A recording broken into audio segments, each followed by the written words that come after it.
I don't do this very often, so forgive my nerves. My name is Emilie. I'm 29 years old and I live with chronic migraine. Prior to July of 2015, I was just the average person that thought migraine and headache were synonymous. You could take a Tylenol, drink some coffee, do whatever you needed to do, and you were just fine. You went on with your day. But in July of 2015, I was just turning 21. I was a student here at USF, go Bulls, and I was a passenger on a jet ski that had an accident on the Hillsborough River. From that accident, I had a traumatic brain injury, bones broken, all kinds of stuff. I was at Tampa General for about 3 weeks, and that day really kind of changed my life. It changed everything. I now suffered from a lot of nerve damage, and I had pretty extensive migraines that I had no idea how to manage. I didn't even know where to start. Honestly, I was suffering, and I had to figure out how to live moving forward. I had no idea headache clinics existed. I had no idea that it was even something you could really get help for. My first 2 years post-trauma, I was in the ER at Tampa General for intense migraine attacks over 17 times. I had no idea how to manage it, prevent it, treat it, or anything. Even with my then neurologist and physical therapy and certain medications, it just wasn't working. By absolute luck, my now headache provider, Miss Marie, right over there, she's the best. They're all great, but she's awesome. She was covering for my old doctor, and I was finally introduced to the right person for my personal care. We worked through many failed options to try and find the right cocktail of medicine and different things that worked for me.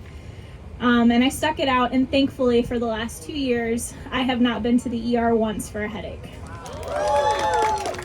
Or a migraine, I should say, sorry. Since that accident in 2015, I was able to finish all my physical therapies, come back here to USF and get my bachelor's. I was able to get my master's degree at UF. Thanks.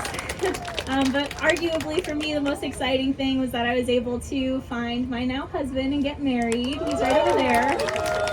He's my biggest support system. He is honestly, he's had to learn a lot about migraine as a family member now of someone, and he's helped me more than words could say. I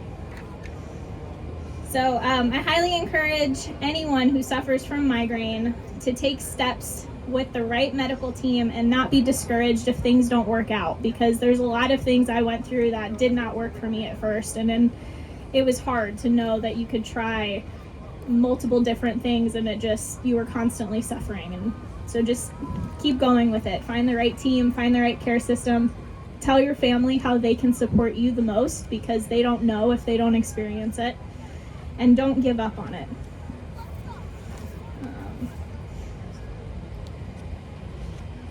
Living with migraine, sorry, I'm kind of one around my whole speech.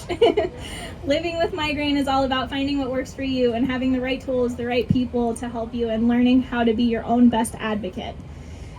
Throughout the last almost 9 years, I have had many ups and downs in my navigation of life with migraine, but I am so happy to say that I am now not someone who just lives and suffers with migraine, but rather I am a survivor of migraine, and I am now successfully living life with migraine. I hope that everyone here who might be suffering with migraine attacks is encouraged to take the next step to find what can help them thrive. And thank you guys all for being here, because from someone who does suffer from migraine, it's really cool to see all the support that the community has for us. So thank you.